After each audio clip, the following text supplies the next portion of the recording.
The video had already reached 200,000 views when Silvano Bellini first saw it, the shaky footage showing a 9-year-old boy's complete destruction playing out in brutal clarity. But what happened next would prove that some witnesses don't just watch, they act. A deaf child named Ren Montel stood frozen outside Youngstown's most elegant establishment, tears streaming down his face, while teenagers circled him like predators. The incident unfolded on a Tuesday evening in front of Ristorante Bellanotte, where crystal chandeliers cast golden light through windows. Ren had been skating home when they appeared, 5 teenagers led by Bryce Kepler, the high school's golden quarterback whose family name opened every door in the city. Bryce wore his Letterman jacket like armor, the school emblem gleaming against expensive leather. "Look what we have here," Bryce announced, pulling out his phone with practiced ease. The camera started recording before Ren understood what was happening, documenting his confusion transforming into pure fear. Ren's hands moved instinctively into signs, trying to communicate that he couldn't hear them, that he meant no trouble. His fingers formed desperate shapes in the air, each gesture a complete sentence his tormentors chose to see as entertainment. Bryce immediately began mimicking the movements with exaggerated mockery, his friends erupting into laughter. They formed a tighter circle, trapping Ren against the restaurant's marble exterior, while the camera captured everything. Inside Ristorante Bellanotte, Silvano Bellini sat at his usual corner table, a plate of untouched ossobuco cooling before him. The owner had reserved this spot permanently, understanding that certain men required visibility and exit routes in equal measure. Silvano's tailored charcoal suit cost more than most Youngstown families earned in 6 months, the fabric draping perfectly across shoulders that suggested disciplined strength. At 29, he'd built an empire through calculated decisions and an iron code that made him both feared and grudgingly respected. He lifted his wine glass when movement outside caught his peripheral vision, something in the body language triggering instincts honed through years of reading danger. Through the window, he watched teenagers surrounding a small figure, their postures radiating cruel excitement. The boy tried to push through, but Bryce shoved him back against the wall, the impact hard enough that Ren's skateboard clattered to the sidewalk. His backpack spilled open, scattering notebooks and a worn copy of a graphic novel across the pavement. "Dance for us," one teenager jeered, though Ren couldn't hear the words, only see their twisted faces and feel the vibrations of their stomping feet. Tears began streaming down his cheeks, and that's when Bryce zoomed the camera in closer, capturing his complete humiliation. Ren's hands moved again in frantic signs, pleading now, but Bryce grabbed his wrists and held them still with casual violence. The other boys laughed harder, their phones now out too, creating multiple angles of a child's breakdown. Silvano's wine glass hit the table harder than intended, the sharp sound causing nearby diners to glance his direction before quickly looking away. He recognized that particular brand of cruelty, the kind that came from those who'd never known vulnerability. The restaurant's security camera mounted above the entrance captured everything from a different angle, its red recording light steady and impassive. Inside, wealthy patrons continued their meals, occasionally glancing toward the window but not intervening. Ren collapsed against the wall and slid down to sitting, covering his face with both hands as his small body shook with sobs. The teenagers stepped back slightly, admiring their work, Bryce narrating for his recording about finding a freak outside the fancy restaurant. A well-dressed couple exited Ristorante Bellanotte, stepping around the scene with barely a pause, their conversation about wine pairings continuing without interruption. Another group entering the restaurant actually smiled at Bryce. Recognizing the quarterback from Friday night games, Silvano stood slowly, his napkin dropping to the table as his eyes remained fixed on the window. Something in the boy's defeated posture struck a chord buried deep, awakening memories he'd spent years learning to control through willpower and distance. Silvano moved toward the restaurant's entrance with deliberate steps, his presence causing the hostess to straighten reflexively behind her podium. Other diners tracked his movement with cautious awareness, recognizing power, even when they couldn't name its source. The heavy oak door opened smoothly under his hand, releasing him into the cooling October air, where streetlights cast amber pools along Federal Street. The teenagers didn't notice him immediately, too absorbed in their entertainment to register the shift in atmosphere. Bryce was reviewing his footage when Silvano's shadow fell across the group, long and dark in the artificial light. The quarterback looked up, his confident smirk faltering slightly when he met eyes that held no warmth whatsoever. "Gentlemen," Silvano said quietly, the single word carrying weight that made the teenagers instinctively step back. His voice possessed the kind of calm that suggested violence wouldn't be necessary because compliance was simply expected. Ren remained huddled against the wall, unaware of the new presence, his face still buried in his hands. His skateboard lay 3 feet away, one wheel still spinning slowly from when it had fallen, catching the light with each rotation. "We're just having fun," Bryce attempted, but his voice cracked slightly on the last word. He pocketed his phone with movements that tried for casual but landed closer to nervous, his friends exchanging glances that calculated odds and exits.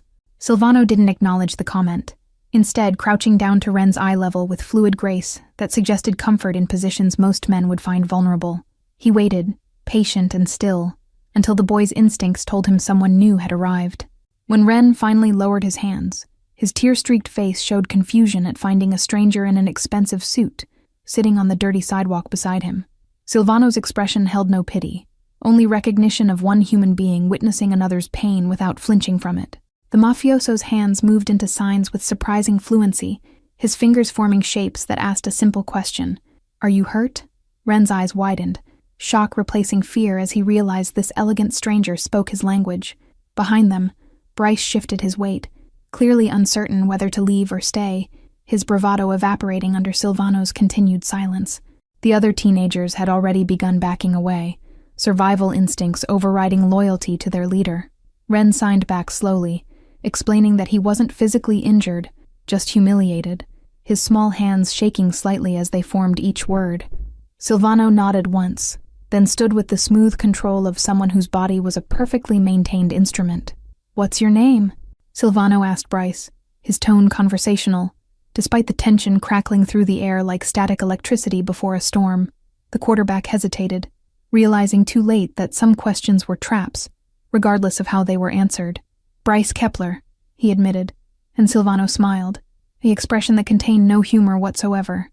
The teenager flinched despite himself, his athlete's body recognizing a predator, even when his privileged mind couldn't quite process the hierarchy shift. "I'll remember that," Silvano said simply, then turned his attention back to Ren, dismissing the teenagers as if they'd already ceased to exist. He retrieved the skateboard and backpack, collecting scattered belongings with meticulous care that suggested these items mattered because they belonged to someone who mattered. Bryce and his friends fled without another word, their footsteps echoing down Federal Street in a stumbling run that abandoned all pretense of teenage invincibility. One of them dropped his phone in the rush, but nobody stopped to retrieve it. Silvano helped Ren stand, his grip firm but gentle on the boy's shoulder, grounding him after the chaos. The child's breathing gradually slowed, his body responding to the calm certainty radiating from this unexpected protector. Through the restaurant window, diners had begun to notice the scene, conversations dying as they registered Silvano Bellini personally involving himself in street-level drama. The owner appeared at the entrance, his face pale with concern, but Silvano waved him back inside with a subtle gesture that required no explanation.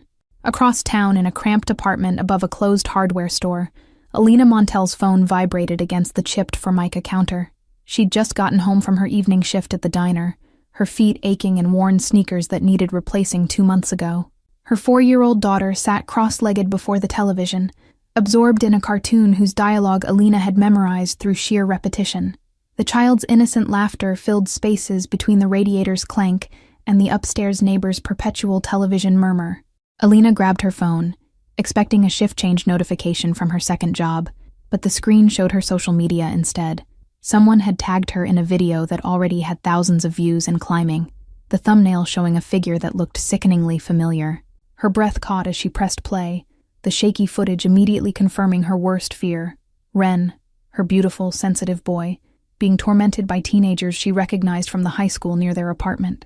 The sound was on, capturing their laughter and cruel commentary, though her son couldn't hear any of it. Alina's hand flew to her mouth as she watched Ren's desperate signing, his small hands forming words these monsters would never understand. She'd worked 3 jobs for 4 years to give her children stability after their father disappeared, but she couldn't protect Ren from a world that saw difference as weakness. The video ended with Ren collapsed against a wall, and Alina had to replay it twice before she noticed the restaurant behind him. Ristorante Bella Notte, a place so far above her economic reality that she'd never even walked past it, much less imagined her son being destroyed outside its elegant facade. Her phone buzzed again, A text from an unknown number containing a single sentence that made her blood run cold. "Your freak son made quite a show tonight. Better keep him inside where he belongs." Another message followed seconds later from a different number, this one more explicit in its threats about what happened to kids who embarrass normal people.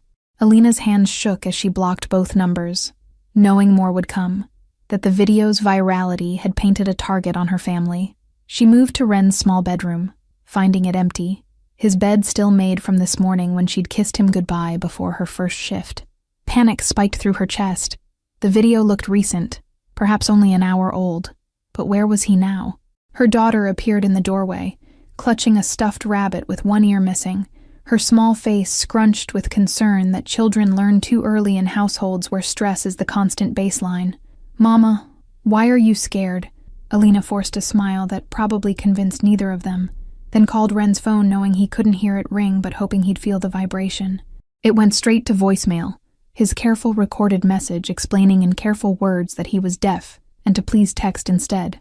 The apartment felt suddenly too small, walls closing in with the weight of every decision that had led here, staying in Youngstown despite its decay, working multiple jobs that left her children functionally alone too often, believing somehow she could shield them from cruelty through pure determination alone. Another notification lit her screen. Someone had shared the video to a local parent group with commentary about problem children and failing schools. The comments section was already filling with opinions from people who'd never met Ren, but felt qualified to judge his existence based on 30 seconds of his worst moment. Alina grabbed her jacket, moving toward the door with purpose born from desperation, already mentally calculating which route Ren might have taken home. Her daughter protested being left with the neighbor, but there was no choice. One child needed finding, which meant the other required temporary abandonment.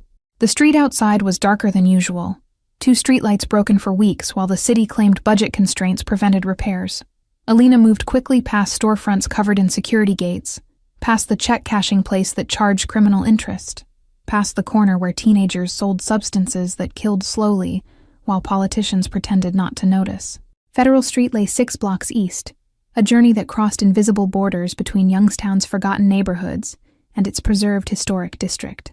Alina rarely ventured that direction, where her worn clothes and exhausted face marked her as someone who didn't belong among the restored architecture and imported boutiques. Her phone vibrated constantly with incoming notifications, the video spreading like disease through every social network, each share adding another layer of strangers who felt entitled to comment on her son's pain. She ignored them all, focused solely on the physical task of finding Ren before something worse than humiliation found him first. Silvano had taken Ren home personally, driving his black Mercedes through streets that grew progressively more worn as they left the historic district behind. The boy sat in the passenger seat clutching his skateboard, occasionally glancing at this stranger who'd appeared like an avenging angel in expensive Italian leather. They'd communicated through quick signs at stoplights, Silvano learning that Ren lived with his mother and little sister in an apartment above Morrison's Hardware. The building came into view, a 3-story structure with peeling paint and a sagging porch that spoke of landlords who collected rent but avoided maintenance. Silvano had watched Ren disappear through the entrance before pulling away, but his involvement didn't end with safe delivery. He made a single phone call to a man named Greco, who specialized in acquiring information that wasn't meant to be found. By midnight, a file folder sat on Silvano's desk in his private office above a legitimate import business that fronted less legitimate operations. The dossier contained everything about the Montel family: tax returns, employment records, medical bills that told stories of struggle most people couldn't imagine surviving. Alina Montel, 26 years old, worked as a waitress at Rosie's Diner from 6 to 2, then cleaned offices downtown until 7, finishing her day with weekend shifts at a grocery store. Her income barely cleared poverty level despite working 70 hours weekly. Every dollar stretched impossibly thin across rent, food, and Ren's specialized education needs. The father had vanished 4 years ago, leaving no forwarding address and no child support, his last known location being a construction site in Pennsylvania. Court documents showed Alina had tried pursuing legal action, but abandoned it when lawyer fees exceeded her monthly income. Medical records revealed Ren's deafness resulted from meningitis at age 2, the infection causing permanent damage before overwhelmed emergency room staff diagnosed it correctly. Bills from that hospitalization still appeared in collection notices, The debt growing with interest Alina couldn't afford to pay down. The file also contained school records showing Ren's academic performance, straight A's despite systemic barriers that would have crushed students with less determination. His teacher's notes revealed a child who arrived early, stayed late, and worked twice as hard as hearing peers to achieve the same recognition. His resilience documented in progress reports that used words like remarkable and inspiring, while the system still failed to provide adequate support. Silvano discovered that Alina had filed 17 formal complaints with the school district over 3 years, each one meticulously documenting failures in Ren's accommodations, broken FM systems, untrained interpreters, teachers who refused to face him while speaking. Every complaint had been acknowledged and ignored, buried under bureaucratic procedures designed to exhaust parents who lacked resources to pursue legal action. Silvano's finger traced a line in the report, detailing how Alina had taught herself sign language through library books and free online videos, spending nights after her children slept, learning to communicate with her son. She'd fought the school district for appropriate accommodations, attending meetings during lunch breaks from jobs she couldn't afford to lose. A photograph paper-clipped to the file showed Alina from her work ID badge, dark circles under eyes that still held defiance, hair pulled back in a practical ponytail, the hint of a smile that suggested she hadn't let circumstances crush her spirit entirely. Silvano studied that image longer than professionally necessary, seeing strength in exhaustion most people would read only as defeat. The second section detailed Bryce Kepler's family, old money from steel industry investments made 3 generations ago, the kind of wealth that insulated against consequences. His father Gerald sat on the school board. His mother chaired the hospital foundation, their influence spreading through Youngstown like roots from a poisonous tree. Police reports showed 3 previous incidents involving Bryce: vandalism at 13, assault at 15, drunk driving at 16, each charge mysteriously disappearing before reaching trial. The Kepler family attorney had connections that made evidence evaporate, and witnesses reconsider their testimony under pressure disguised as persuasion. Silvano leaned back in his chair, fingers steepled beneath his chin as he considered angles and leverage points. His organization had operated for years on the principle that real power came not from violence, but from knowing exactly which pressure points would make an opponent crumble without throwing a single punch. The phone on his desk rang precisely at 1 a.m., Greco calling with verbal details too sensitive to include in written reports. Silvano listened as his investigator described the threatening messages flooding Alina's phone, the social media comments calling for Ren to be expelled or institutionalized, the parents organizing to demand the disruptive deaf kid be removed from their children's school. When the call ended, Silvano sat in darkness, broken only by his desk lamp's amber glow, thinking about a 9-year-old boy who'd done nothing except exist while different. The Kepler family probably assumed their wealth made them untouchable, that Youngstown was small enough they could control any narrative that threatened their golden son. They were about to learn that some men built empires specifically because they understood power better than those born into it. Silvano had spent 20 years studying how to dismantle lives without ever breaking laws or making threats that could be recorded or repeated in court. His next call went to a woman named Patricia, who owned Youngstown's most read local news blog, her investigative journalism having exposed corruption that traditional media outlets ignored. She answered on the second ring despite the hour, recognizing his number, understanding that when Silvano Bellini called, the story would be worth losing sleep over. Alina had found Ren sitting on the apartment building's back steps, his skateboard across his lap, staring at nothing with the hollow expression of someone whose safe world had shattered. She'd held him for 20 minutes while he cried against her shoulder, his body shaking with sobs that made no sound. Thursday morning arrived too quickly, dragging Alina from 3 hours of anxious sleep toward another shift at Rosie's diner. She'd called in sick to her cleaning job, unwilling to leave Ren alone despite desperately needing the income, her already tight budget now bleeding from a decision between presence and survival.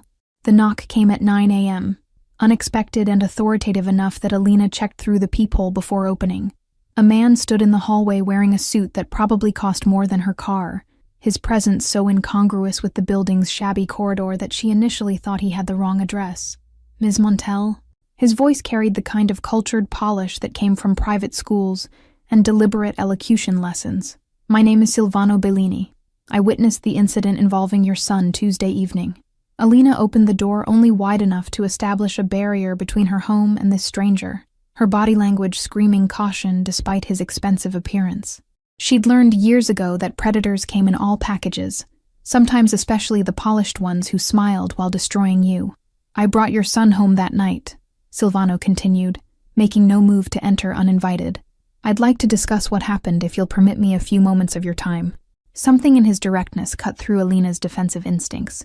He wasn't selling anything, wasn't promising salvation, just stating facts and requesting permission like her time actually mattered. She stepped back, gesturing him inside while mentally cataloging exits and weapons within reach, should this turn dangerous. The apartment revealed itself in harsh morning light, furniture bought second-hand, and maintained with more determination than success, walls that needed painting, carpet worn thin in traffic paths.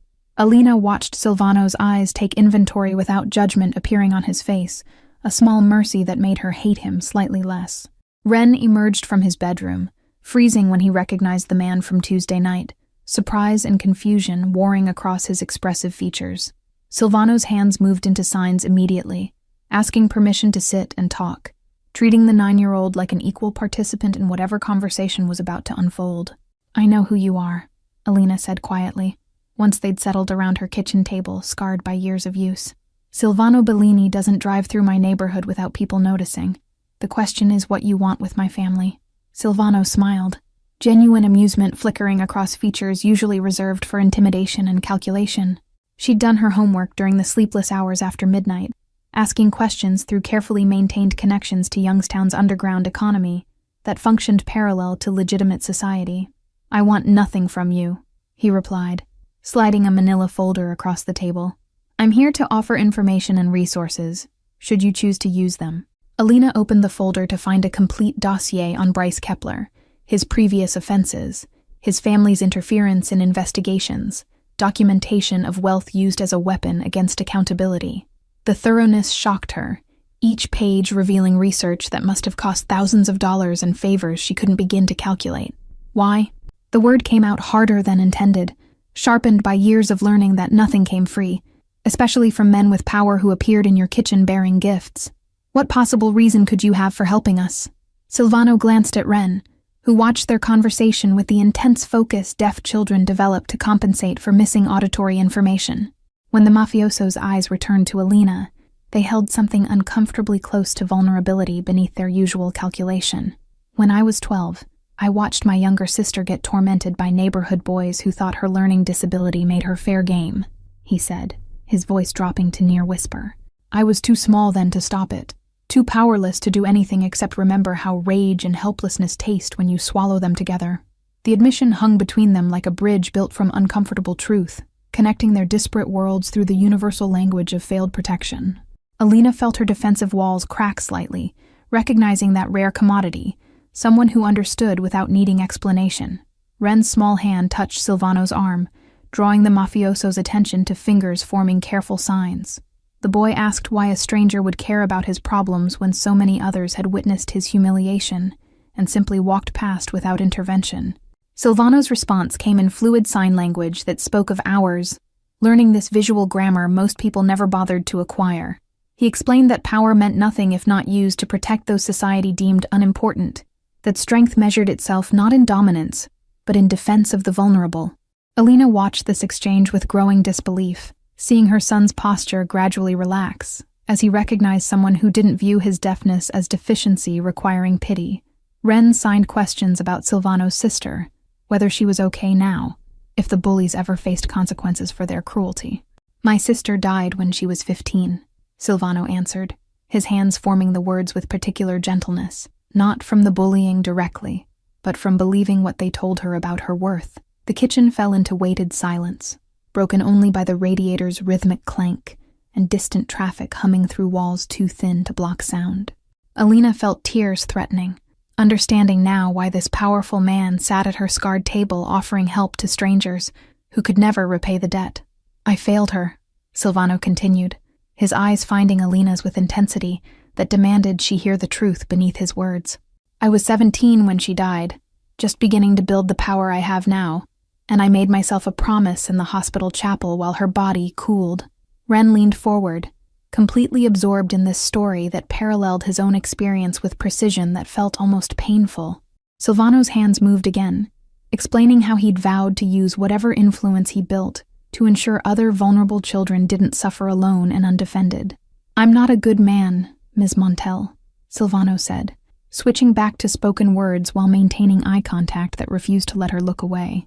"My business involves activities you'd find morally questionable at best, criminal at worst, but I maintain lines I won't cross, and debts I insist on paying." Alina processed this confession that was simultaneously warning and reassurance, understanding he was offering transparency most men in his position would never provide. She studied his face, finding sincerity in the tight set of his jaw and the way his fingers drummed once against the table, like a nervous tell he couldn't quite suppress. "What exactly are you proposing?" she asked, her practical nature overriding emotional response. "Because I can't afford lawyers or private investigators, and I won't let my son become some crime lord's charity case that creates obligations I can't fulfill." Her daughter's laughter filtered through the thin walls from the neighbor's apartment where she'd been left watching cartoons, the sound a reminder that Alina's decisions affected more than just herself. Every choice carried weight that multiplied across two children's futures, and accepting help from Silvano Bellini meant entering a world where debts weren't always paid in currency she understood or could control. Silvano seemed to read her hesitation with the accuracy of someone accustomed to calculating human nature's variables and probabilities. He leaned back slightly, creating physical space that paradoxically made the conversation feel less pressured, his body language communicating patience most men in his position wouldn't bother demonstrating to someone without power or leverage. Silvano's smile returned, appreciating her bluntness in a world where most people spoke to him in careful euphemisms designed to avoid offense. He explained his plan with the precision of someone who'd spent days thinking through every angle and consequence, presenting options rather than demands. The kitchen clock ticked loudly in the silence that followed, its mechanical rhythm marking seconds while Alina processed information that could either save or destroy her family depending on factors beyond her control. She noticed details she'd missed initially, the way Silvano's hands rested flat on the table without fidgeting, the steadiness of his breathing that suggested comfort with difficult conversations, the absence of jewelry or ostentation despite wealth evident in every thread of his clothing. Ren shifted in his chair, drawing both adults' attention to signs, asking if this meant the teenagers would be punished for what they'd done. His small face held hope tempered by experience, the expression of someone who'd learned too young that justice often depended on factors having nothing to do with right or wrong. The Kepler family's influence came from money and social position, but Silvano had accumulated a different kind of capital: information, connections, the ability to apply pressure through legitimate channels that couldn't be dismissed as mob intimidation. He could ensure Bryce faced real consequences without violence, using the law itself as weapon against those who'd always considered themselves above it. "I'm offering to level the playing field," Silvano clarified, his hands flat on the table like he was physically grounding his promises in something tangible. "What happens after that is your choice. Pursue charges, demand school policy changes, or simply ensure your son never faces that particular tormentor again." Ren's hand found his mother's, small fingers gripping tight, as he watched her face calculate risks against potential rewards. Alina had spent years making impossible decisions between bad options and worse ones, but this felt different. Someone offering help without immediate cost, making her distrusted even as she desperately wanted to believe. "Why should I trust you?" The question came out quietly but firm, her exhausted eyes meeting Silvano's with challenge that demanded honest response. "You could destroy them today and forget about us tomorrow, leaving my family to deal with whatever revenge they craft once you've moved on to other concerns." Silvano stood, moving to where Ren sat, and crouching to his level with that same fluid grace he'd demonstrated Tuesday night on a dirty sidewalk. His hands formed signs again, asking the boy a direct question about whether he felt safe, whether he could return to school without fear, whether the video replaying across social media allowed him to sleep at night. Ren's response came in hesitant gestures, admitting he was terrified, that kids at school had already started treating him differently, that he'd heard his mother crying through the walls at night. When his hands finally stilled, Silvano reached into his jacket and withdrew a business card, placing it on the table before Alina with almost ceremonial care. The meeting took place Friday afternoon in the principal's conference room at Youngstown Central High, a space designed to intimidate parents with its polished mahogany table and diplomas covering walls like territorial markers. Gerald Kepler arrived first, his attorney trailing behind carrying a briefcase that probably held threats disguised as legal documents. Principal Dawson sat at the head of the table, his face already showing the strain of a man caught between influential families and actual justice. The school board had called him 3 times that morning, each conversation subtly suggesting that certain donors' feelings mattered more than policy enforcement. Bryce slumped in a chair beside his father, still wearing his Letterman jacket like armor that was rapidly losing its protective power. He'd spent 2 days watching his video get dissected across social media, the comment section turning from supportive to condemning as context spread beyond his initial followers. When Silvano entered, the temperature in the room seemed to drop despite October sunshine streaming through windows. He wore navy this time. The suit fitted perfectly across shoulders that suggested he'd be equally comfortable in a boardroom or breaking someone's composure with nothing but presence. Alina followed 3 steps behind, her best dress slightly outdated but clean, her posture radiating the particular dignity of people who'd survived circumstances that should have destroyed them. Ren walked between them, small and silent but no longer cowering, his hand occasionally brushing Silvano's sleeve like an anchor in uncertain waters. "Mr. Kepler," Silvano said, his voice pleasant as poisoned honey, while he claimed the seat directly across from Gerald. "Thank you for accepting this meeting. I believe we have matters requiring immediate discussion." Gerald's attorney opened his briefcase with practiced efficiency, withdrawing documents meant to establish legal authority and implied consequences. But Silvano simply placed his own phone on the table, the screen showing a paused video from an angle none of them had seen before. Ristorante Bellinotte's security footage capturing everything in crystal clarity. "This footage has already been provided to local media," Silvano explained calmly, watching color drain from Gerald's face. "Along with documentation of 3 previous incidents involving your son that mysteriously disappeared from official records." Principal Dawson's eyes widened, understanding suddenly shifting about who held actual power in this room. The school board might have influence, but they couldn't control stories once legitimate journalists started investigating, especially when provided with evidence too substantial to ignore. Bryce finally looked up, meeting Ren's eyes for the first time since Tuesday night, and something in the deaf child's steady gaze made the quarterback flinch. There was no anger there, only exhausted sadness that asked why cruelty had seemed entertaining enough to record and share. "My client is prepared to make a statement," Gerald's attorney attempted, but Silvano raised one hand in a gesture that commanded silence without aggression. The lawyer stopped mid-sentence, recognizing authority that transcended legal credentials or family money. "I'm not interested in statements," Silvano said, his attention focused entirely on Bryce now. "I want to understand what you hope to accomplish by tormenting a 9-year-old child who'd done nothing except exist in your vicinity." The question hung in air thick with tension, demanding answer that couldn't hide behind excuses or justifications. Bryce opened his mouth twice before words actually emerged, his usual confidence completely absent when faced with someone who refused to be impressed by touchdown records or family connections. "I don't know," he finally admitted, voice barely above whisper. "It seemed funny at the time. Everyone was laughing and he couldn't hear us anyway, so I thought it didn't really matter." Alina's sharp intake of breath cut through the room like a blade, but Silvano's hand on her arm conveyed a message. Let the boy finish digging his own grave with honesty. Ren watched Bryce's face, reading emotions there that most people missed when they relied solely on words and tone. "You thought it didn't matter," Silvano repeated slowly, each word precisely enunciated. "Because he experiences the world differently than you, his humiliation somehow weighed less, required less consideration, deserved less basic human dignity." Principal Dawson made notes with a pen that shook slightly, understanding this meeting would define his career one direction or another. He'd spent years avoiding confrontation with powerful families, but the evidence Silvano presented made neutrality impossible without becoming complicit. Gerald leaned forward, attempting to regain control through bluster and veiled threats about donations and board positions. But Silvano's expression didn't change, merely patient and expectant, like a professor waiting for a slow student to realize they'd already failed the test. "Your son committed assault on camera," Silvano stated, his tone suggesting he was explaining something obvious to the deliberately obtuse. Not just morally, but legally. The physical contact, the restraint, the deliberate infliction of emotional distress. Ms. Montel has grounds for charges that your attorney's previous magic tricks won't make disappear. The lawyer started to argue about evidence standards and prosecution likelihood, but Silvano withdrew a second phone showing text messages. The threats sent to Alina's number from accounts traced back to students whose parents all happened to be Kepler family friends. Conspiracy to harass built itself into prosecutable pattern right there on the screen. However, Silvano continued, and the single word shifted everything again.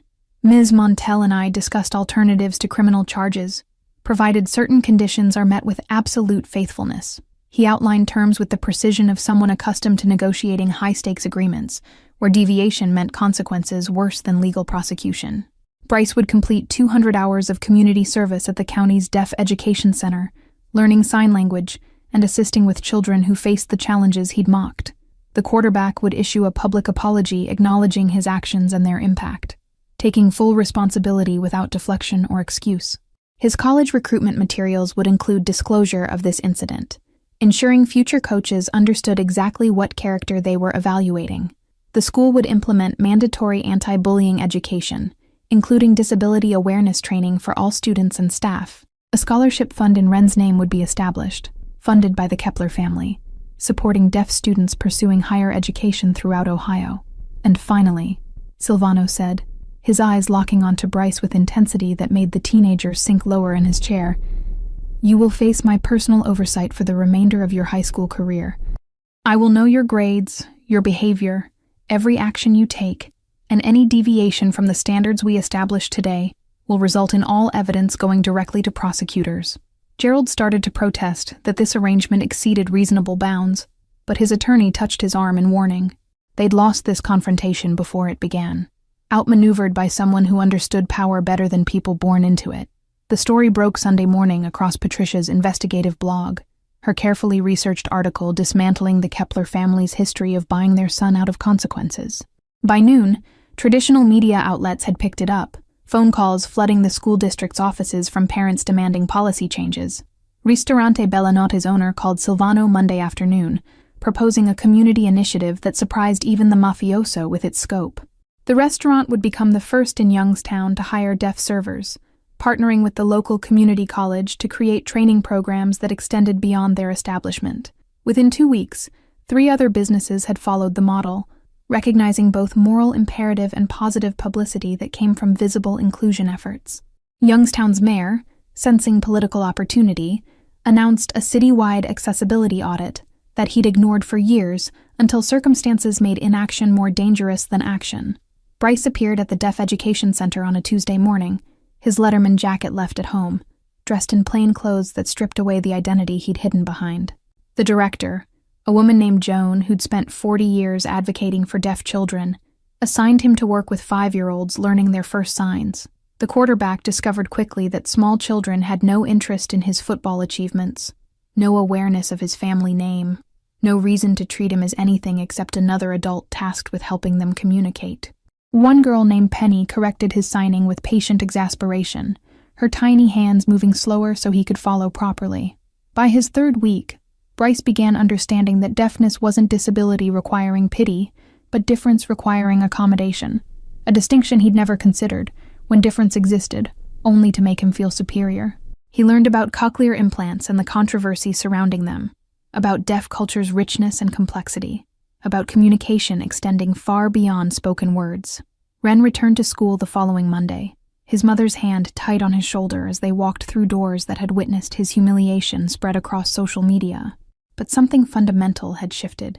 Students who'd shared the video now deleted it, some approaching with signed apologies they'd learned through weekend crash courses. His teacher had rearranged the classroom to ensure Ren could see everyone's faces during discussions, no longer relying solely on an interpreter who sometimes lagged behind rapid conversation.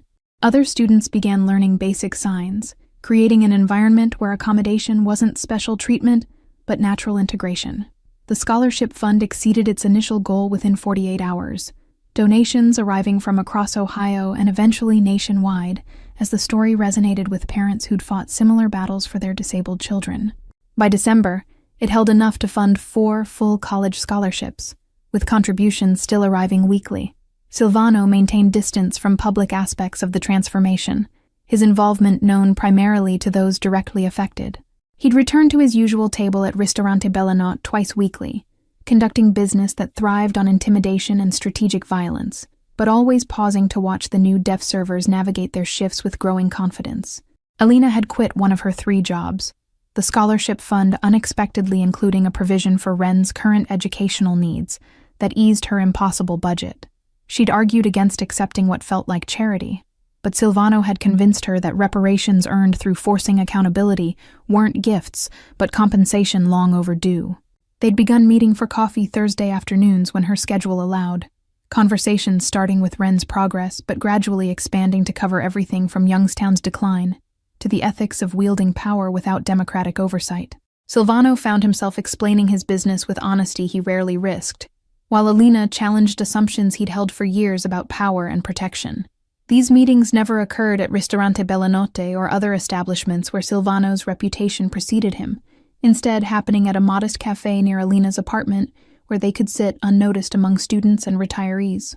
The owner was a Polish immigrant who'd survived her own traumas and recognized kindred spirits regardless of their divergent paths toward survival. Ren sometimes joined them, practicing signs with Silvano that became increasingly complex as the mafioso's fluency improved through dedicated study. The boy had begun teaching his little sister, their apartment filling with visual conversations that created intimacy impossible through spoken words, constantly competing with television and traffic noise. The video that had started everything was gradually buried by algorithm changes and new viral content, its view count frozen at 300,000, but its impact extending far beyond digital metrics. Schools across Ohio began citing the Youngstown Protocol when developing anti-bullying policies that specifically addressed disabled students. Principal Dawson implemented changes that cost him support from school board members allied with wealthy families, but gained him respect from teachers who'd spent careers watching vulnerable students slip through administrative cracks. He scheduled his own retirement for the following year, having finally done something that justified his education degree beyond pushing papers and avoiding controversy. Gerald Kepler resigned from the school board under pressure from parents whose children weren't protected by family money and legal intimidation. His business suffered as contractors quietly chose competitors, the social cost of his son's actions proving more expensive than any legal judgment could have imposed. Joan from the Deaf Education Center reported that Bryce had completed his required hours, but continued showing up voluntarily, forming particular bond with a 7-year-old boy whose parents had abandoned him to state care. The quarterback had begun exploring special education as potential major, his college recruitment shifting from athletics to service-focused programs that valued character transformation over touchdown statistics. Christmas approached with the particular beauty of a Rust Belt city, dressed in lights that almost disguised its decay, storefronts decorated with optimism that persisted despite empty buildings and closed factories. Youngstown wore winter like a familiar coat, shabby but comfortable, its people accustomed to surviving through seasons that tested those who couldn't find warmth in community and stubborn resilience. Ren discovered a package on the apartment's front steps, Christmas Eve morning, his name written in precise calligraphy, across pristine wrapping that seemed imported from a wealthier world. Inside lay a custom skateboard designed by a deaf artist from California, the deck painted with hands-forming signs that spelled out words like courage, worthy, and heard. Alina found her own gift that evening, an envelope containing a letter from Youngstown Community College, accepting her into their nursing program with full scholarship coverage. She read it 3 times before believing the words were real, her dream of becoming more than a waitress suddenly possible because someone had decided her struggle deserved intervention. Silvano's card attached to the acceptance letter contained only a single line. Some debts are paid forward, not back. She understood he was referring to his sister, to promises made in hospital chapels, to the particular mathematics of redemption that required giving away power to achieve anything resembling justice.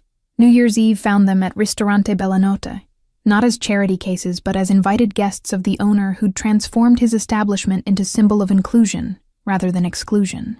Ren sat at the table where Silvano had first watched his humiliation, now surrounded by servers who communicated fluently in signs and smiles. The restaurant buzzed with conversation conducted in multiple languages, spoken Italian and English mixing with ASL as deaf and hearing patrons shared space designed to accommodate rather than segregate. A pianist played in the corner, his music accompanied by an interpreter translating melodies into visual poetry for those who experienced rhythm through vibration and sight rather than sound. Silvano arrived late, detained by business he didn't specify, and Alina didn't ask about. Understanding their connection existed in a space that didn't require full disclosure of how he spent hours away from her presence. He'd changed into a tuxedo that made him appear even more intimidating, except for the way his eyes softened when they found Alina across the crowded room. They didn't speak much during dinner, but hands occasionally brushed when reaching for water glasses or passing bread, each contact carrying weight of things not yet named, but definitely present. Ren watched them with the particular perception children develop when they rely on visual cues, his small smile suggesting he understood what the adults were still pretending to ignore. Midnight approached with countdown displayed on screens throughout the restaurant for patrons who couldn't hear the verbal announcement. Everyone stood, glasses raised, as numbers descended toward the new year carrying promises of fresh starts and continued transformations. When the clock struck 12, Silvano's hand found Alina's naturally, their fingers intertwining with the ease of puzzle pieces that had always belonged together, but only recently discovered their matching edges. He didn't kiss her, too public, too presumptuous, but his thumb traced circles on her palm that communicated intention clearer than words could have managed. Ren tugged Silvano's sleeve, his hands forming signs that asked if the mafioso would teach him about his business someday, not the criminal aspects but the principles of power and protection that guided his decisions. Silvano's response came carefully, acknowledging the request while explaining that real strength meant choosing different paths than those their protectors had walked. Outside, snow began falling in fat flakes that caught light from street lamps and transformed Federal Street into something almost magical, despite the closed storefronts and struggling economy visible beneath holiday decoration. The city's problems hadn't disappeared, wouldn't disappear, but they seemed slightly less insurmountable when faced by people determined to create change within their limited spheres of influence. Bryce Kepler appeared unexpectedly at the restaurant's entrance, hesitating at the threshold before entering with posture that showed genuine uncertainty rather than entitled confidence. He'd come to deliver his final community service report to Joan, but seeing Ren there made him pause, calculating whether to approach or retreat. Ren made the decision for him, standing and crossing the distance with his skateboard tucked under one arm. His hands moved in signs Bryce now understood, offering something that looked remarkably like forgiveness mixed with challenge. Acknowledge what happened but prove through consistent action that you've genuinely changed. The quarterback's response came in careful signs still rough around edges, but comprehensible. Accepting responsibility while thanking Ren for helping him understand perspective he'd never considered when cruelty felt consequence-free. It wasn't friendship forming between them, but perhaps something more valuable, mutual recognition of shared humanity despite different experiences and circumstances. Silvano watched this exchange from his table, understanding that his involvement was complete, that the transformation he'd initiated now belonged to those most affected. Ren would face future challenges, Bryce would experience setbacks in his character development, but they'd both been given tools and examples, showing paths toward justice that didn't require violence or revenge. Alina leaned against Silvano's shoulder, the gesture casual but profound in its demonstration of trust, earned through consistent action rather than empty promises. They sat in comfortable silence while conversations swirled around them, their connection existing in the spaces between words where understanding developed through shared values and complementary scars. The night ended with Silvano driving Alina and her children home through snow-covered streets that transformed Youngstown into something almost beautiful. He walked them to their door, and before leaving, he signed goodnight to Ren with fluency that had required dedication. Most people wouldn't invest in learning someone else's language. Thank you all for following this story. If you're enjoying it, write in the comments which city you're watching from, and don't forget to like, subscribe, and share this video. Your support matters and helps me continue bringing you these powerful stories of justice, redemption, and the courage it takes to stand up for those who can't always stand up for themselves. The man on the bench could end lives with a phone call, yet he sat motionless, watching the reedy river carry golden light downstream as if searching for something the water had stolen long ago. Jalen Routh's hands rested on his knees, unmarked by scars, but heavy with decisions that turned men into ghosts without a single bullet fired.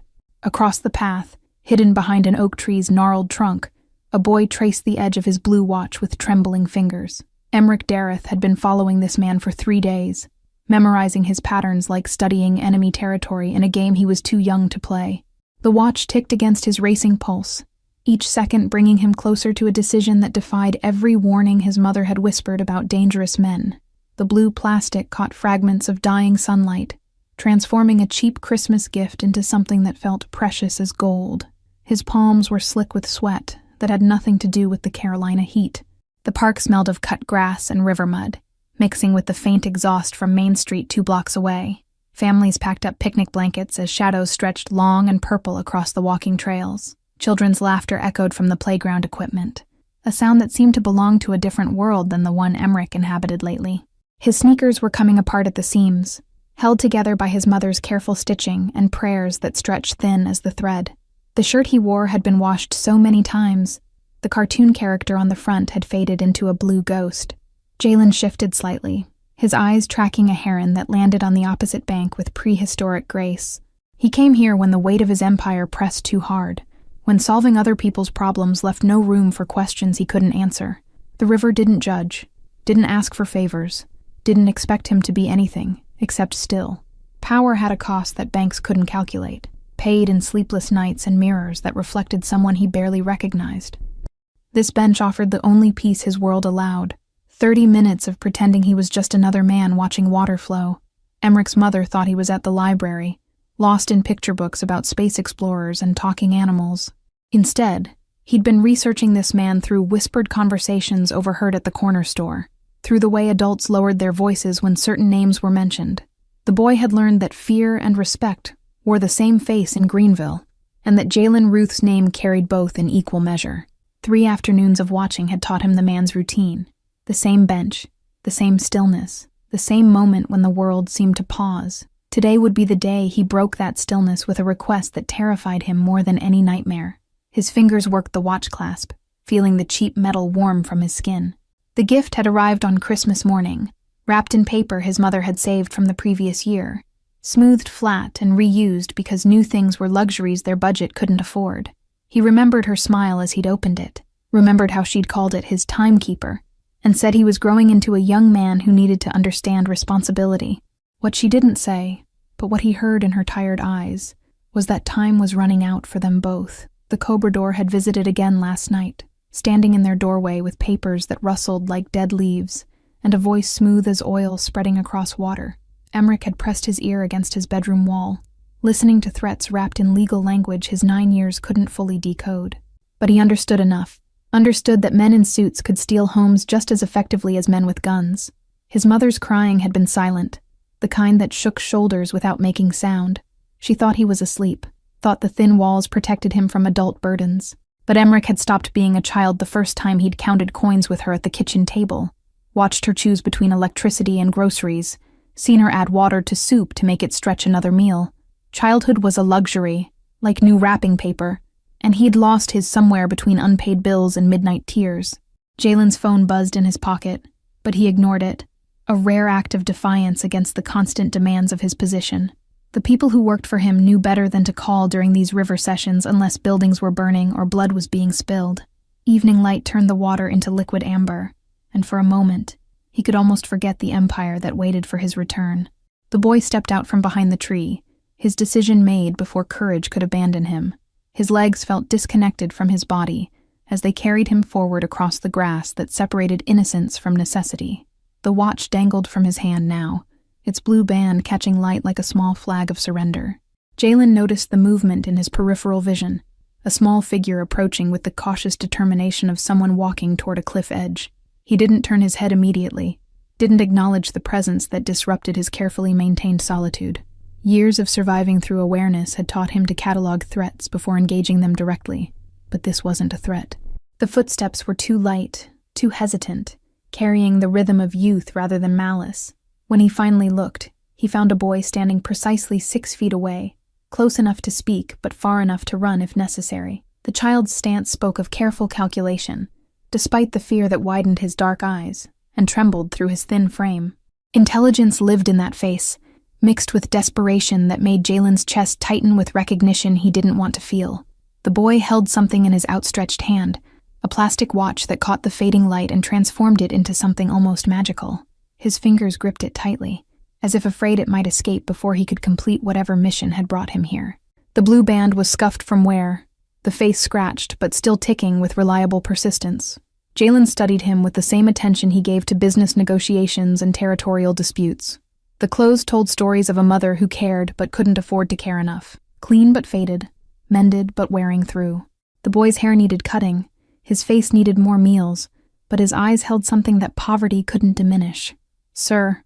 The word came out stronger than the trembling hand suggested, carrying weight that didn't belong in a child's vocabulary. Emmerich forced his voice steady through sheer willpower, knowing that this moment would define everything that came after. The watch felt heavier now, transformed from possession into offering, from gift into currency for something he couldn't name but desperately needed.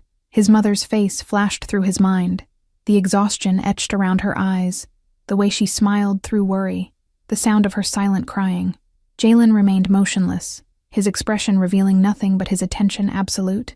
He'd built an empire on reading people, on seeing through deception to the truth beneath. This child wasn't trying to deceive, he was trying to survive, and the distinction mattered more than the boy could possibly understand. "This is my Christmas watch." Emmerich's voice cracked slightly, betraying the emotion he was trying to contain. He held it higher, extending his arm until his shoulder ached from the strain. "It's the best thing I got. It keeps perfect time, never stops, never slows down." The words tumbled out faster now, as if speed could prevent second-guessing. His throat felt tight. His eyes burned with tears he refused to shed in front of this man who everyone said never showed weakness. The river continued its endless journey behind them, indifferent to human drama unfolding on its banks. A breeze carried the smell of evening, cooling concrete, distant cooking, the green scent of growing things preparing for darkness. Other park visitors had cleared out, leaving them isolated in a bubble of confrontation that felt both infinite and impossibly fragile. Jalen's eyes moved from the watch to the boy's face, searching for the angle, the manipulation, the hidden agenda that experience taught him to expect. But he found only raw honesty mixed with terror that came from betting everything on a stranger's mercy. The watch wasn't valuable, couldn't buy a decent meal or pay an hour's wage. Its value lay entirely in what it represented to the small hand that offered it. That made it priceless in ways money couldn't measure, and dangerous in ways Jalen had learned to avoid. Emotional currency carried debts that gold couldn't settle. "I want to give it to you." Emmerich took one step closer, breaking his own safety barrier because standing still felt like giving up. His heart hammered against his ribs, each beat counting down to acceptance or rejection. "So, you'll help my mama." The final words came out as confession and plea, stripping away any pretense that this was simple transaction. He was a child begging a monster to be merciful, and the shame of it burned through him even as necessity held him in place. The watch continued its steady ticking between them, measuring seconds that stretched into eternities. Jalen's face remained unreadable, carved from stone that had forgotten how to feel, but something shifted behind his eyes. Recognition of a moment that would define him as surely as it would define the boy. He'd made men disappear for lesser interruptions to his peace. He'd destroyed lives with casual indifference, treating human obstacles like paperwork, requiring signatures. But this small offering, this desperate gamble from someone who should have been at home playing with toys, instead of negotiating with devils, this demanded a different response. "What's your name?" The question came out quieter than Jalen intended, lacking the edge he usually wielded like a weapon. He hadn't asked someone's name in years. People were introduced to him, presented like gifts or problems requiring his attention. Direct inquiry suggested equality he rarely acknowledged. Emmerich Dareth. The boy's chin lifted slightly, claiming his identity even in the face of fear. His hand remained extended, the watch still offered, his entire body locked in position by will stronger than his years should possess. The blue plastic gleamed between them like a bridge spanning impossible distance, connecting two worlds that logic said should never touch. Behind them, the river whispered secrets to the gathering darkness, and somewhere in the city, a mother worked another shift, unaware her son was bartering his treasures with fate.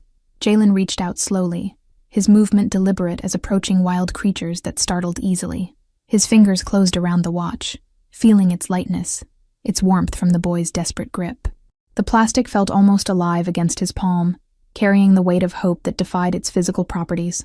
Emmerich's hand dropped to his side once the watch transferred ownership, leaving him feeling naked without its familiar presence on his wrist. The pale line where the band had protected his skin from sun looked like a scar marking where something vital had been removed. His breathing came faster now, realizing there was no taking back what he'd done. "Tell me about your mama." Jalen's voice carried command disguised as invitation, the tone he used when extracting information from people who thought they were volunteering it freely. He turned the watch over in his hands, examining it with attention that seemed excessive for such an insignificant object. The boy's throat worked as he swallowed hard, gathering courage that had carried him this far, but felt depleted now that the moment had arrived. His hands clenched and unclenched at his sides, searching for something to hold on to that wasn't there anymore. "There's a man who comes every week." The words came out flat, drained of emotion by repetition and fear that had become familiar as furniture. Emmerich eyes focused on the ground between them, unable to meet Jalen's gaze while confessing the shame of their situation. "He has papers. Legal papers, he says. About our apartment." His voice dropped lower, as if speaking quietly could somehow minimize the threat. The Cobrador's face flashed through his memory, ordinary features that held extraordinary menace, the kind of danger that wore suits and smiles while destroying lives. Jalen's expression remained neutral, but his fingers tightened imperceptibly around the watch. He knew the type, parasites who fed on desperation, who used law as a weapon sharper than any blade.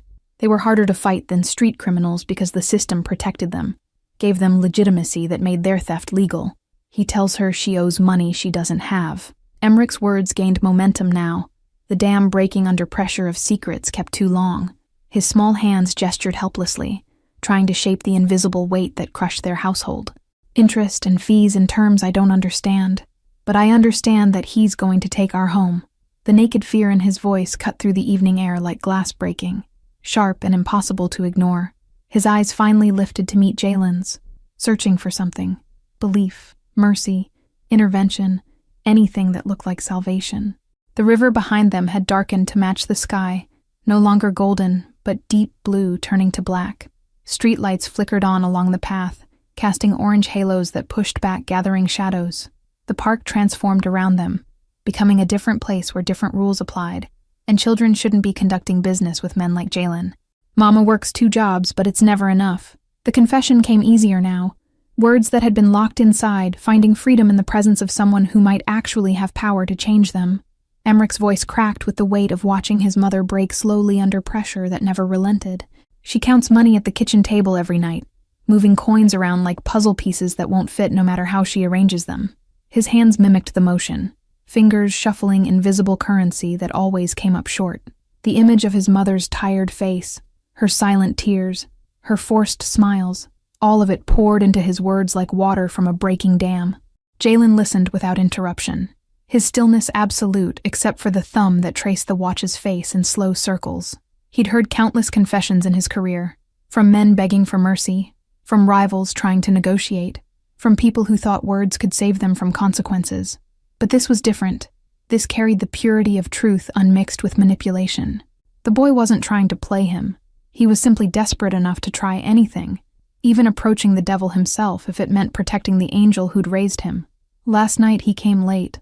I heard them talking through my wall." Emmerich's voice dropped to almost a whisper, shame mixing with anger at his own helplessness. His small frame seemed to shrink further, as if the memory physically diminished him. He told her she has 2 weeks. 2 weeks, or we lose everything.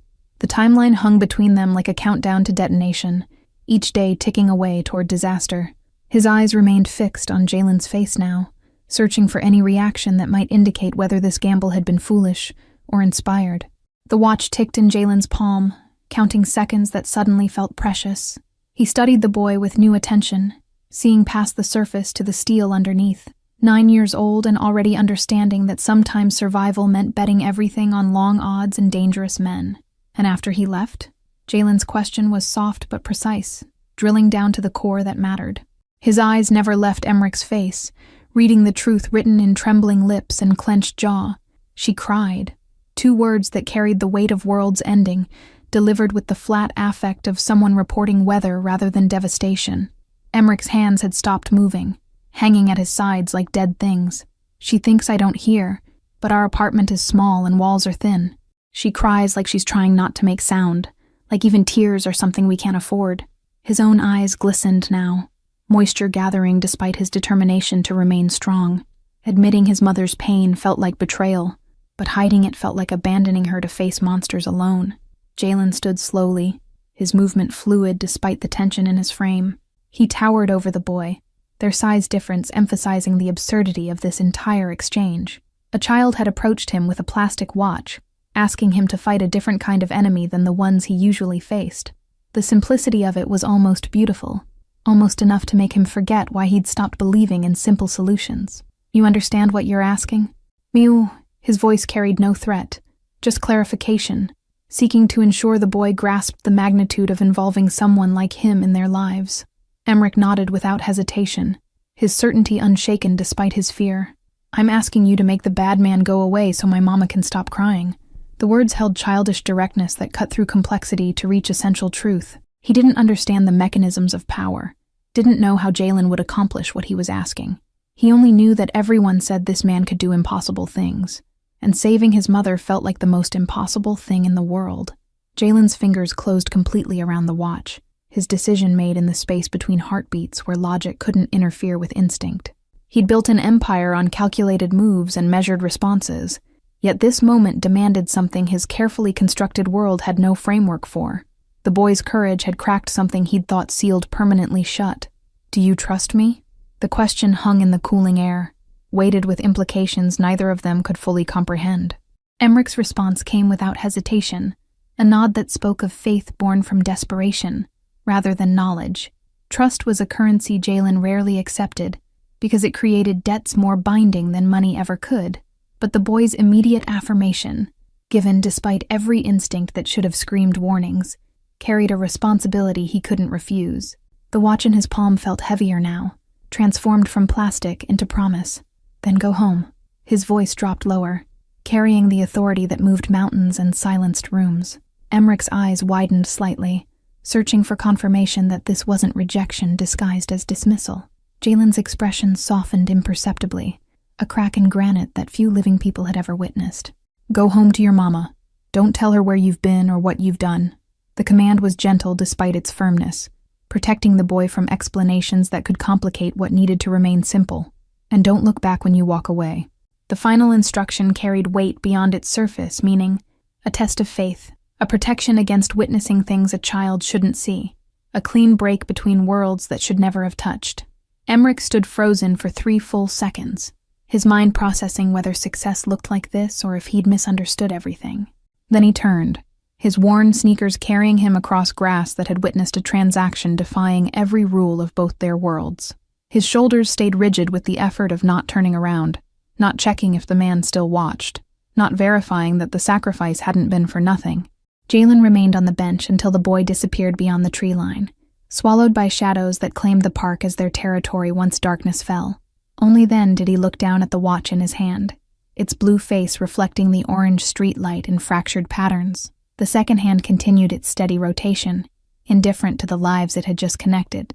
He slipped it into his pocket where it rested against his phone, a device worth more than everything Emmerich's family owned, now sharing space with a child's most precious possession. The contrast wasn't lost on him, the absurdity of his situation crystallizing with painful clarity. He'd accepted payment from a 9-year-old, agreed to terms he hadn't negotiated, committed himself to protecting strangers because a boy had been brave enough to ask. Standing slowly, Jalen pulled out his phone and dialed a number only 12 people in the world possessed. The call connected before the first ring completed, answered by someone who understood that late evening calls meant movement was required. "I need information on a debt collector working residential properties in Greenville." His voice carried its usual efficiency, emotion stripped away to leave only purpose. "Name is unknown. Target is a woman named Marin Dareth and her son. I want everything. Who he works for, what organization backs him, how deep this goes." He paused, letting silence emphasize what came next. "And I want it tonight." The person on the other end didn't ask questions, didn't express surprise that Jalen was personally involving himself in something so far beneath his usual scope. That was why they held their position, because they knew when to act, rather than inquire. The call ended with mutual understanding that morning would bring answers whether the world was ready to provide them or not. Jalen walked away from the bench, leaving behind the peace he'd come seeking, but carrying something that felt unexpectedly like purpose. The watch ticked steadily in his pocket, keeping time for obligations he'd never anticipated. Behind him, the river continued its ancient journey, carrying reflected lights and secrets toward an ocean that had seen everything and judged nothing. By the time he reached his car, his mind had already shifted into the mode that had built and maintained his empire through 2 decades of careful calculation. The Cobra door was a symptom, not the disease. Removing him would be simple. but understanding the system that enabled him required deeper investigation. Jalen had learned long ago that solving problems meant killing roots, not just trimming branches. His driver opened the door without comment, long accustomed to his employer's unpredictable schedule and darker moods. But tonight something was different, a subtle shift in energy that experienced eyes couldn't quite categorize. Jalen settled into leather seats that cost more than 3 months of Marin's combined wages, the irony sharp as broken glass. "Home," he said simply, then reconsidered. "No, take me to the office." Work would fill the hours until information arrived, and idle time invited questions he wasn't ready to answer.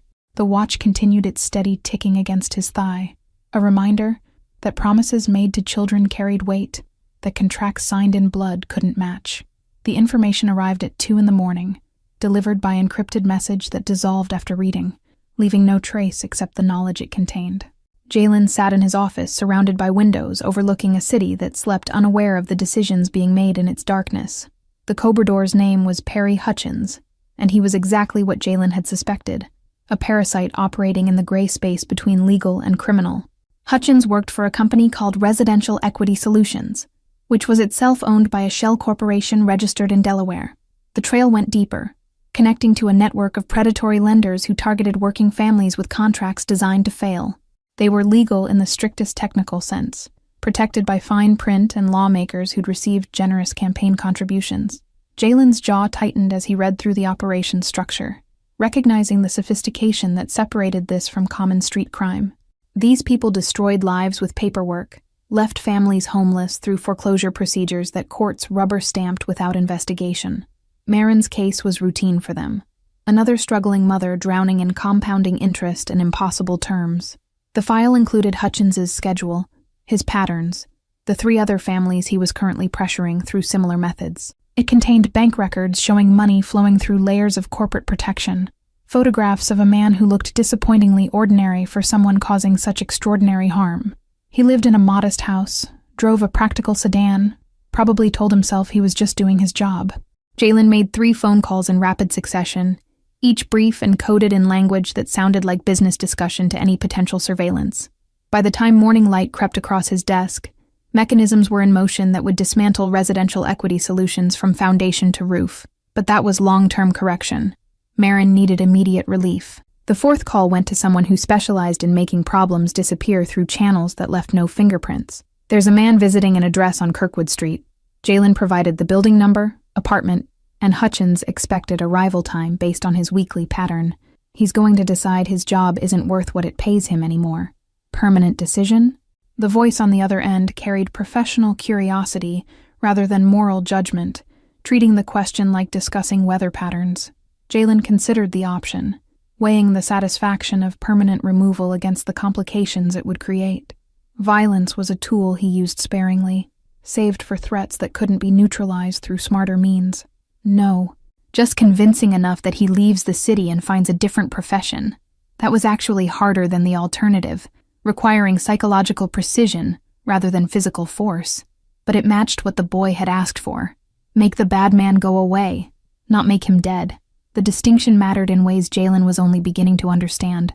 The arrangements took less than an hour to finalize, and by the time Greenville's early risers began their commutes, Hutchins' fate was sealed without his knowledge. Jalen leaned back in his chair, exhaustion pressing against his eyes, but satisfaction settling in his chest. The watch sat on his desk now, its cheerful blue face somehow incongruous next to financial reports and strategic documents that directed millions of dollars. He picked it up carefully, examining it in the growing light that turned his office from shadows to stark reality. The scratches on its surface told stories of a boy's active life, playground collisions, dropped on concrete, worn during adventures that childhood should contain. Christmas morning seemed impossibly distant from this moment, yet the watch connected them across time and circumstance.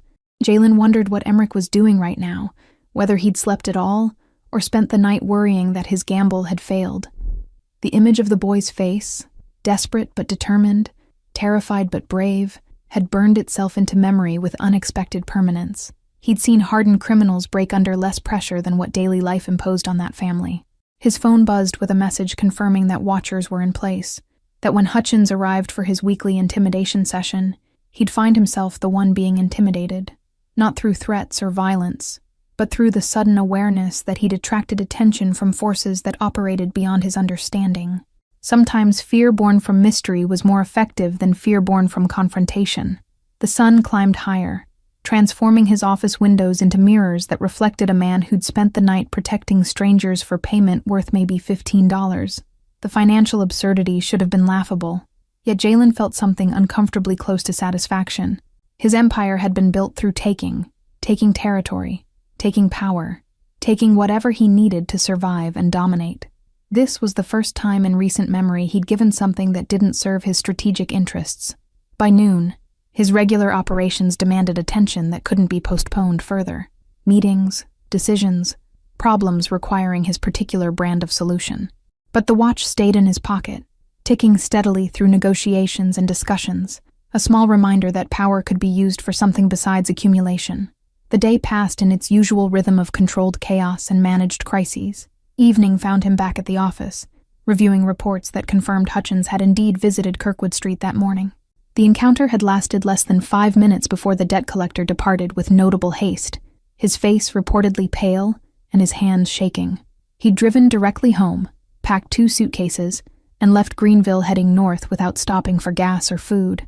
3 days passed with Jalen monitoring the situation through channels invisible to everyone except those executing his will. Hutchins had disappeared into North Carolina, seeking employment in retail management far from debt collection and the mysterious men who'd suggested his immediate relocation. The message had been clear enough: leave the families alone, leave the city entirely, and never return unless he preferred consequences left carefully unspecified. Residential Equity Solutions collapsed within 72 hours, brought down by simultaneous investigations from 3 state agencies that discovered irregularities they'd somehow overlooked for years. The shell corporation dissolved, its owners scattering like roaches when lights flicked on. 4 other families found themselves suddenly freed from crushing payment schedules that had been legally predatory, if not technically illegal. Marin's paperwork arrived on the 4th day, delivered not to her mailbox but placed carefully inside her apartment door while she worked her early morning shift at the diner downtown. The envelope contained documents stamped and notarized, declaring her debt satisfied in full through a complex transaction involving the original lender, several corporate entities, and a benefactor whose name appeared nowhere in the official records. The apartment was hers, fully paid, owned outright without mortgage or lien. Legal language filled 3 pages explaining what had happened in terms designed to obscure, rather than illuminate. But the essential truth was undeniable. She was free from the debt that had been slowly crushing her life into dust. A separate page contained contact information for a property lawyer should she have questions, with fees already paid for comprehensive legal review. Jalen had spent considerable effort ensuring the transaction appeared legitimate, routed through sufficient legal channels that no one could question its validity. He'd paid fair market value for her debt through intermediaries, then forgiven it through a charitable foundation that existed solely to provide cover for operations like this. The entire procedure had cost him less than he spent on dinner most evenings. But the watch had demanded one more element to complete the transaction properly. Jalen had taken it to a jeweler he occasionally used for items requiring discretion and skill. The man had cleaned it carefully, replaced the battery, buffed minor scratches from the crystal face without removing the character that made it uniquely Emmerich's possession. The work had been done with the same attention usually reserved for pieces worth thousands. On the back of the watch, using tools designed for engraving precious metals on cheap plastic, the jeweler had carefully inscribed words in script small enough to be discreet, but clear enough to read. The time she has now is only hers. No signature, no indication of who'd written them. Just a statement that could mean anything or everything depending on perspective. Jalen delivered the watch himself under cover of darkness, placing it carefully inside the same envelope that contained Marin's freedom. The blue plastic looked almost luminous against the white paper, its face reflecting hallway light in cheerful defiance of the serious documents surrounding it. He left it positioned where she'd see it immediately, impossible to miss or misunderstand. Then he disappeared before dawn could reveal him, another shadow in a city full of them, leaving behind only the evidence of intervention that defied explanation. His car moved through empty streets, carrying him back toward the world he understood, where power was currency and mercy was weakness. Yet the weight in his pocket felt lighter now, the obligation transferred back to its rightful owner. Marin found the envelope when she returned home at 7, exhausted from serving breakfast to customers who tipped poorly and complained constantly. Her hands shook as she opened it, confusion giving way to disbelief as she read through legal documents that seemed designed to trick her into false hope. She read them 3 times before accepting they meant what they appeared to mean.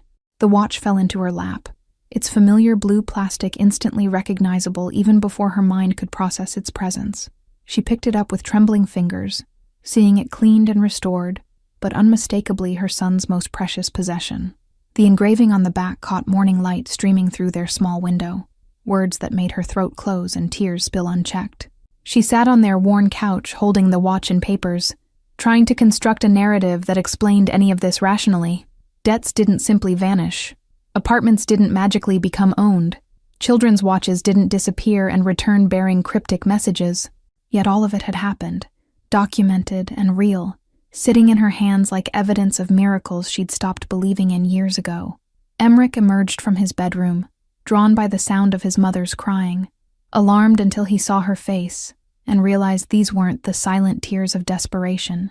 She looked up at him with eyes that held confusion and joy, and questions multiplying faster than answers could form. "Baby, where did you go the other day, when you said you were at the library?" The boy's expression flickered between guilt and relief, understanding somehow that his secret had produced results beyond his wildest hopes. He walked to his mother slowly, seeing the watch in her hand, and knowing without explanation that his offering had been accepted, his plea answered by forces he couldn't name. "I found someone who could help," he said simply, the truth reduced to its essential core. Maren pulled him into an embrace that tried to protect him retroactively from whatever danger he'd walked into for her sake.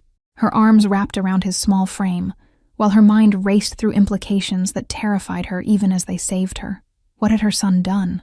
Who had he approached? What price would eventually come due for intervention that seemed impossibly generous? But Emmerich simply held her back, feeling her heartbeat slow from panic to acceptance, knowing that sometimes miracles arrived without explanations and had to be accepted on faith. The watch ticked between them, keeping perfect time once again, marking seconds that belonged to them now without the shadow of loss hanging over each moment. Weeks transformed into months with the quiet persistence of seasons changing, and Maren's life rebuilt itself on foundations that felt impossibly solid after years of standing on sand. The apartment that had been a temporary shelter threatening to vanish became a true home, decorated gradually with small purchases that represented permanence rather than desperation. She worked 1 job now instead of 2, the financial breathing room allowing her to actually see her son during daylight hours. Exhaustion still visited her body, but it was the honest tiredness of reasonable work rather than the bone-deep collapse that comes from fighting impossible battles. Her face began showing traces of the woman she'd been before survival became her only occupation. Emmerich returned to being a child in ways he'd forgotten were possible, though something in his eyes retained the weight of what he'd done and what it had cost. The watch never left his wrist except when he bathed, its presence a constant reminder of the transaction that had altered their trajectory. He wore it to school, to the park, to bed at night where its soft ticking accompanied his dreams. Other children asked about it sometimes, commenting on its scratched face and faded band, not understanding that its value had nothing to do with appearance. Emmerich simply smiled and changed the subject, protecting his secret with the dedication of soldiers guarding vital intelligence. His mother asked questions in those early weeks, gentle inquiries designed to extract truth without forcing confession, but Emmerich held his silence with determination that surprised them both, understanding instinctively that some secrets protected better than explanations ever could. He told her only that he'd found someone who helped people, and that the watch had been payment for services rendered. Maren stopped pushing after the 5th or 6th attempt, recognizing that her son's stubbornness came from her own genetic contribution, and that his protection of this mystery served purposes she couldn't fully grasp. She researched instead, listening to neighborhood gossip with new attention, piecing together fragments about men who operated in shadows and debts that disappeared without logical explanation. The picture that emerged terrified and comforted her in equal measure. Greenville had its underground powers like any city, figures whose names were spoken carefully, and whose influence extended into places official authority couldn't reach. She suspected her son had somehow approached one of these people, trading his innocence and his treasure for her salvation. She began leaving the apartment more carefully, her eyes scanning streets for threats or surveillance she couldn't name but felt certain existed. Paranoia or awareness. She couldn't distinguish between them, but she taught Emmerich to notice his surroundings, to recognize when attention felt wrong. Yet months passed without collection being demanded, and slowly her tension eased into cautious acceptance. The boy developed a new routine on Saturday afternoons, telling his mother he was exploring the city on his bicycle while actually pedaling straight to the park by the river. He never approached the bench, never tried to make contact, simply positioned himself where he could see if the man who'd changed everything still kept his solitary appointments with the water. More often than not, the bench sat empty, but occasionally, perhaps once a month, Jalen would appear like a figure from Emmerich's memory rather than present reality. The boy would watch from his safe distance, verifying that his benefactor still existed, still breathed, still sat by the water seeking whatever peace such men could find. Jalen knew about these observations, had known from the first Saturday the boy appeared with his bicycle and careful distance. His security team reported the pattern, offered to intervene or investigate, but he waved them off with instructions to let the child be. The surveillance felt appropriate somehow, a balance to the watch he'd returned, a connection neither of them needed to acknowledge directly. On the rare occasions their visits coincided, Jalen would allow himself a brief glance in the boy's direction, never long enough to constitute interaction, just acknowledgement that he saw and understood. Emmerich would nod slightly from his position 50 yards away, then leave after 10 minutes, the ritual complete. They were bound by an agreement neither had fully articulated, but both honored absolutely. Spring arrived with Bradford pears blooming white along the river path, their sweet smell mixing with the green scent of new growth. Marin planted flowers in pots on their small balcony, transforming the space into something that belonged in lifestyle magazines rather than government assistance housing. She hummed while cooking dinner, a sound Emmerich hadn't heard in so long he'd forgotten his mother knew songs. Summer heat settled over Greenville like a weighted blanket, turning the river into liquid mercury that reflected sunlight in blinding sheets. Emmerich's Saturday visits continued with mechanical regularity, but the bench remained empty through June and most of July. The boy began to wonder if Jalen had left the city entirely, moved on to whatever business occupied men of his nature and reputation. Then on a Saturday in late August, with school approaching and childhood running out faster than Emmerich wanted to acknowledge, the bench held its familiar occupant once again. Jalen sat in his customary position, watching the water with the same stillness that had first drawn the boy's desperate attention 6 months earlier. Emmerich's heart accelerated the moment he spotted the figure, his bicycle suddenly feeling inadequate as transportation for this moment. He'd maintained his distance throughout all previous sightings, but today something felt different. Completion hung in the air like humidity, suggesting that observation time had ended and contact had become necessary again. He dismounted carefully, leaning the bike against an oak tree that had probably witnessed 100 similar moments of human courage overcoming fear. His hand smoothed his shirt automatically, a gesture absorbed from watching his mother prepare for job interviews and parent-teacher conferences. The watch caught afternoon light, its blue face gleaming like a beacon connecting past to present. The walk across open grass felt longer than his original approach had been, though logic insisted the distance was identical. But he was different now, 6 months taller, carrying knowledge that childhood couldn't quite contain anymore, understanding costs and debts in ways that separated him from classmates who still believed in simple fairness. Jalen turned his head before Emmerich reached speaking distance, acknowledging the approach with the barest tilt of his chin. His expression revealed nothing, but something in his posture suggested he'd been expecting this convergence eventually. Men who controlled cities through information and anticipation didn't get surprised by 9-year-old boys keeping vigil at public parks. Sir, the same word that had opened their first conversation, delivered with more confidence now but carrying equal respect. Emmerich stopped at the same careful distance he'd maintained before, understanding that proximity to power required consistent boundaries. His right hand rose automatically, displaying the wrist where the watch kept its perfect time. Jalen's eyes followed the gesture, taking in the cleaned watch that had been returned as part of their unspoken contract. A slight smile threatened the corner of his mouth before discipline suppressed it completely. "Still keeping good time," he observed, his voice carrying the same controlled quietness that made people lean closer to hear him. "Never stops, never slows down." Emmerich echoed his original description, the words transformed from desperate sales pitch into satisfied confirmation. The watch had survived their transaction, emerged restored, continued its purpose of marking moments that now belonged fully to his family, without shadows of loss hanging over each second. The river flowed between them and the opposite bank, carrying pieces of reflected sky toward an ocean neither of them would ever see but both understood existed. Somewhere downstream, the water would mix with other rivers, lose its identity in something larger, become part of systems too vast to comprehend from this small stretch of South Carolina riverbank. "Your mama's doing well?" The question came casually, but carried weight that simple words couldn't communicate. Jalen was asking about outcomes, verifying that his intervention had produced the intended results, checking that no complications had emerged from his involvement in their lives. Emmerich nodded enthusiastically, his composure cracking slightly to allow genuine joy through calculated respect. "She smiles now. Real smiles, not the pretend ones."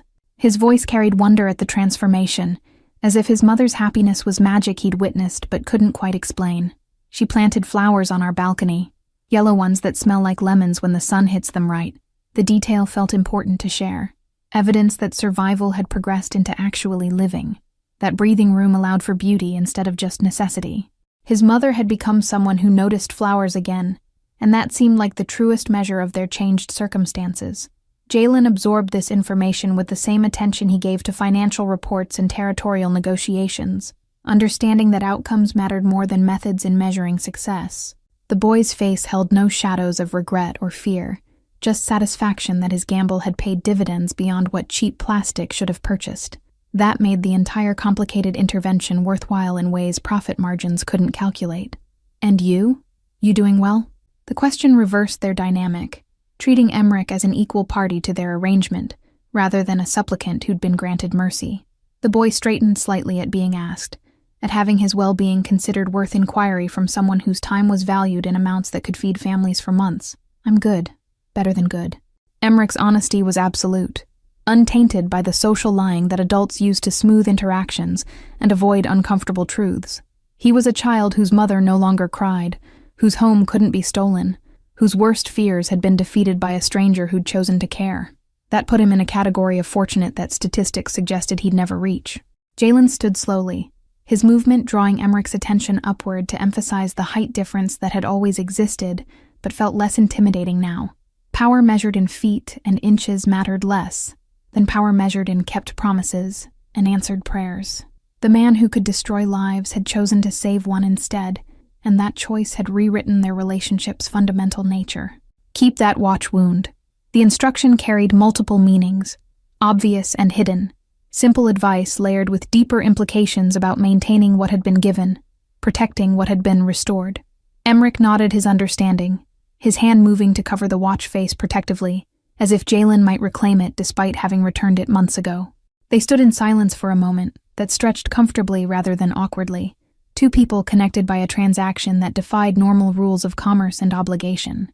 The park continued its Saturday afternoon rhythm around them, joggers passing, dogs chasing frisbees, couples walking hand in hand through spaces where danger and salvation had intersected and somehow produced grace instead of tragedy.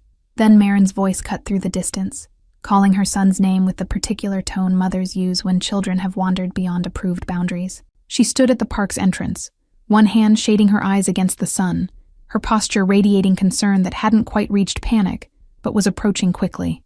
Emmerich turned toward her voice automatically, instinct overriding the moment's significance. But before he could move, Jalen spoke again, his voice low enough that only the boy could hear. "She's a good mother. You're a good son." "That's rarer than you think." The words carried approval that felt more valuable than any material reward could have been. The boy met his eyes one final time, communication passing between them that needed no translation. Gratitude, acknowledgement, mutual respect despite the absurd age difference. Then Emmerich ran toward his mother, his worn sneakers kicking up grass and dust, his bicycle forgotten in his rush to prevent her worry from escalating into fear. Marin caught him in an embrace that combined relief and mild irritation, her hands checking him over for injuries while her voice demanded to know why he'd wandered so far from where he'd said he'd be. Her eyes moved past her son to the man standing by the river, curiosity and recognition flickering across her face as she tried to place him in her mental catalog of neighborhood figures. Jalen inclined his head slightly in her direction, a gesture of acknowledgement that carried no threat but offered no explanation. He could see her intelligence working behind tired eyes, connecting invisible dots between her son's mysterious benefactor and this stranger who watched them with unreadable intensity. Understanding bloomed across her features, tentative but growing stronger. She mouthed 2 words across the distance. "Thank you," her lips forming them with emphasis that sound couldn't have strengthened. Jalen's response was barely perceptible, a nod so slight it might have been imagined, before he turned back toward the river and the solitude he'd been seeking before a brave child had interrupted his isolation 6 months earlier. Emmerich tugged his mother's hand, pulling her attention back to him, and away from uncomfortable questions about men who sat alone by rivers and somehow controlled fates through mechanisms she couldn't comprehend. "Come on, Mama. I want to show you something at home." His voice carried urgency designed to redirect her focus, protecting them both from knowledge that might feel heavier than ignorance. They walked away together, mother and son reunited and safe, their shadows stretching long across grass that would forget them the moment they left. But Emmerich glanced back once, just once, his hand rising to display the watch one final time. Jalen saw the gesture without turning, felt it like a weight settling permanently in the place where he stored the few things that mattered beyond power and territory. The river continued flowing, indifferent and eternal, carrying its secrets toward an ocean that accepted everything without judgment. And on a bench beside the water, a man who'd built an empire through taking sat alone with the memory of the one time he'd given something that money couldn't measure, to a boy who'd understood that true wealth was having a mother who could smile over flowers that smelled like lemons in the sun. Thank you all for following this story. If you enjoyed it, write in the comments where you're watching from, and don't forget to like, subscribe, and share this video. Your support means everything and helps me continue bringing you stories like this.